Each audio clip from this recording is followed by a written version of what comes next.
Hey everybody, it's Sofa here again with another audio and gameplay update for Project Altirus.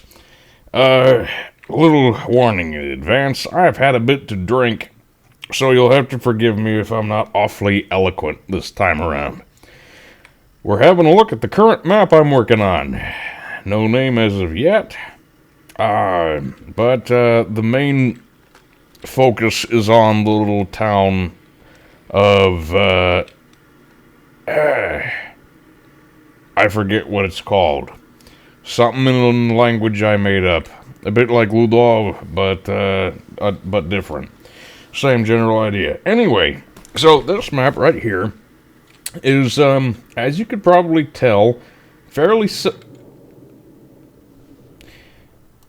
Anyway, so as you could probably tell, this was meant to evoke a similar feeling to Breakthrough to Ludov, which I had to scrap because performance was just irreparable. I thought I had it down like twice, but I just couldn't fix it.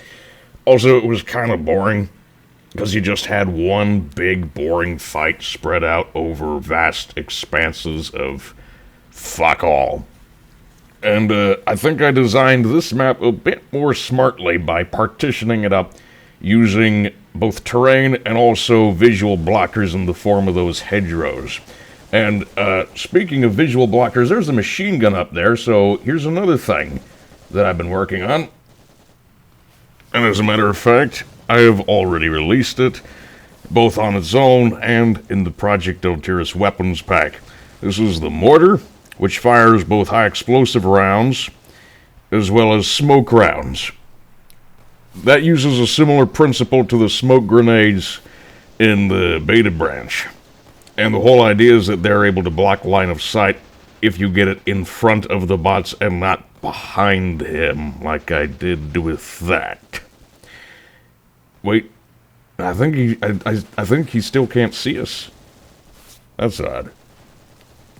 So yeah, what allows those grenades to work is a feature that I don't know if it's always been in Ravenfield or was added in the new beta to support smoke grenades.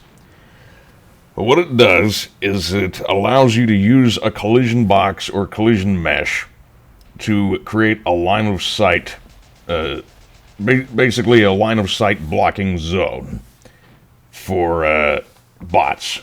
And I find that might be especially useful on older maps like Castle Dajik, where, oh shit. See, I'm good at video games. I'm great at video games. You see how I nailed those robots?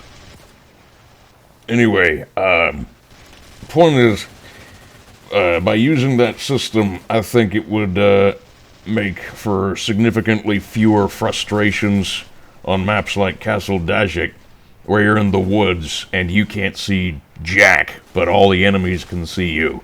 I think that applying it to all the bushes is something I ought to do if I can figure that out. Another thing that I'm trying to work a bit more on is enterable buildings, which, okay, yeah, a bit of a small detail, but I think it would add a lot, especially if, bots are actually able to enter them, which they are now. Is anyone else in here? No, no one else is in here.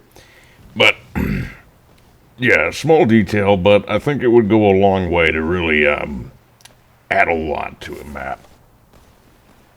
Now, in a similar vein, sort of playing into that idea of attention to detail is just sort of making it... Maybe I should do something about that. Yeah, I really should do something about that. All right. You, come with me. Let's show these fine people how I got bot path funding working in buildings. I mean, it technically worked. It's just that I was afraid of some performance hits from it. This isn't Philadelphia experiment. Get out of there. So yeah, though, stuff like that. So I was talking about attention to detail. Makes for a more immersive experience. Until the guy standing next to you explodes into blueberries. But that also ties into another thing, is with environmental storytelling. See, I like the way Dark Souls tells a story, with little bits of information in item descriptions and little details you can pick up in maps. That's kind of what I'm trying to do right here. I don't want to spoil anything in case you end up playing it. But stuff like that, you know, little details that you can pick out in the environment that tell more of a story than I could write with some BS essay, some boring write-up about how Servanians invented their, developed their tanks. I'd say that's a lot more interesting than any sort of lore Bible I could give people. Now, another thing that I need to work on from Breakthrough to Ludov was the splitting up of infantry and vehicle gameplay. With Ludov, I think I got it okay for the most part, but I think it needs a bit more thought put into it. So I'm figuring you have a couple different areas of the map. You have the west side, which focuses more on, the close combat and infantry. And then on this side, you'd have more of a focus on wide open spaces and armored combat. Although, watching tanks barrel into each other and ram each other despite having miles between them is a little frustrating. But, that's how Ravenfield works. So, then again, I figure that there are some things I can do to kind of prevent that from becoming a problem. Hang on. Now, that's another issue. But I think I mentioned this in the last video. But right now, when it comes to vehicle spawners and turret spawners, we can only really assign one vehicle to it. And if we could assign team-specific prefabs to the spawners, I think that would work a lot better. Because then, you don't have to set up team-specific vehicles in the config before you start the game. And that'll prevent you from running into your team's vehicles on the other side if they manage to get around you and capture your points where vehicles spawn from. Nevertheless, so I don't know if there's a fix to that, but, well, there is a fix to that. I could just add team colors, but that kind of breaks the whole theme I'm going for. Now, these are some very large expanses that, as you can see, it is a little spread out. It is a little boring.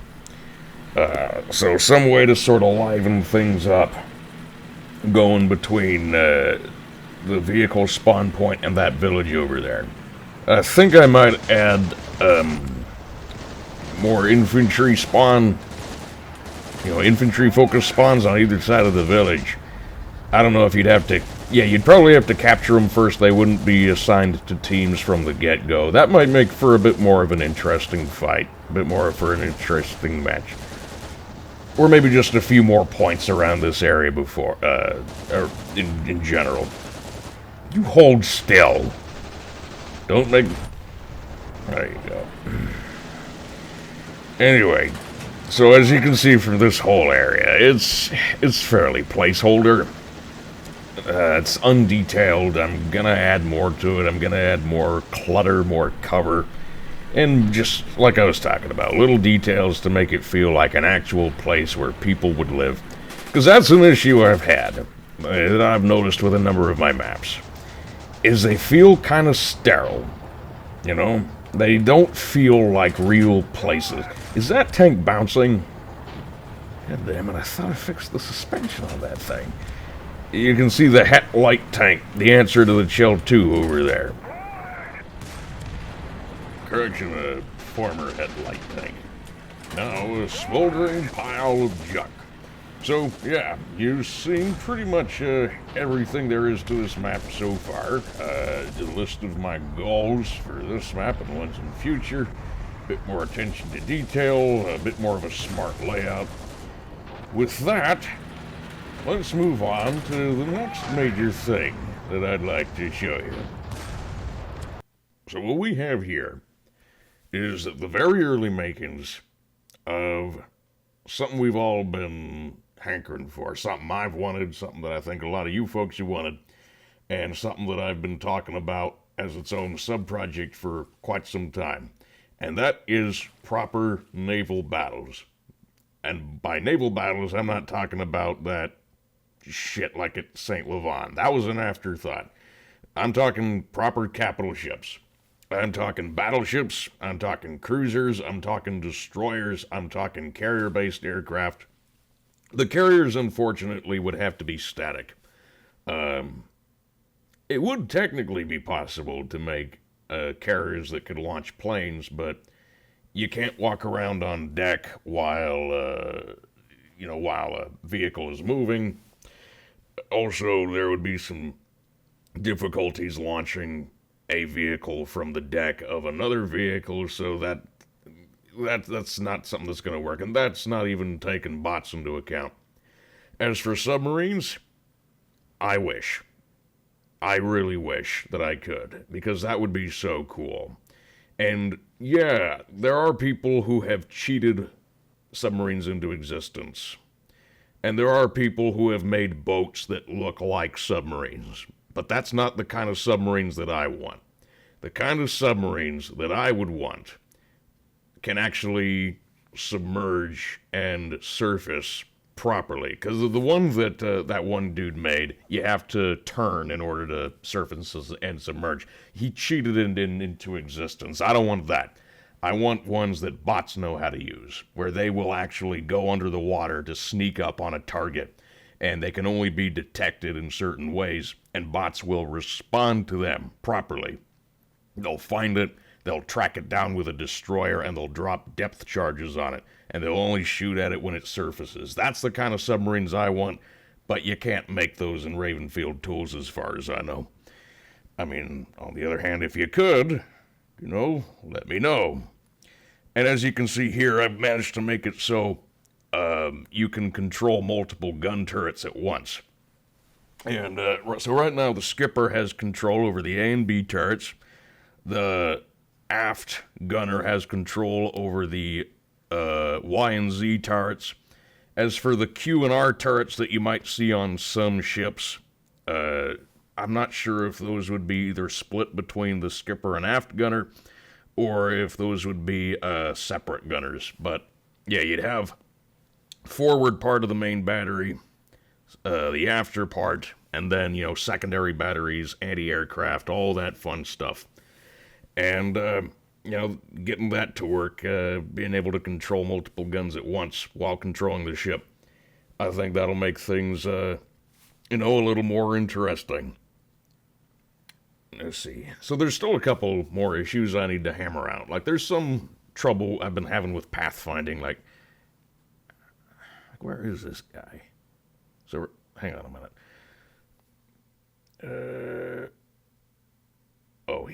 He's still having trouble catching up. Yeah, that's another issue I've been having. So while Steel's recent patch has fixed a major issue, and also added a neat feature where bots will see larger targets at longer range, there's still a couple issues with ships running aground or not being able to navigate properly. He's opening fire, which demonstrates that point.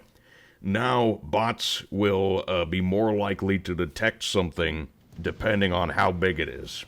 And when you're talking about something like a battleship, bots can see them coming from outside the player's draw distance, which for naval battles is outstanding. That is exactly what I want.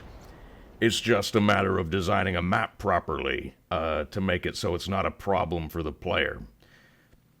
Or, I guess, I did notice there was something about ranging weapons. that is something that was under consideration for a future beta branch. I'm not sure, I don't know anything about that, but that would be ideal for engagements like these. Otherwise, that combined with raising the draw distance for the skipper's seat, or just designing maps in such a way where it's not a problem. As you can see, having this is the kind of thing that I want to see. Except you could actually see the enemy. Like right now, you have lines of ships lobbing shells at each other. And you'd have battleships, you'd have cruiser, you'd have carrier aircraft dropping bombs. That is what I want, and now I know that it's going to happen. So what I have in store is one sort of trial map, which you're seeing right now, which is going to be part of Second Learzog War. Mostly just... oh, there I go. Mostly just testing stuff out. Just seeing if the basics I can get to work. And all the heavy stuff, all the, the real focus on naval battles, that's going to be what Empires of the Sea is about. So, with all that out of the way, that's pretty much everything I got to show you, all that I've been working on lately. Hopefully it'll be ready for you in the relatively near future. Right.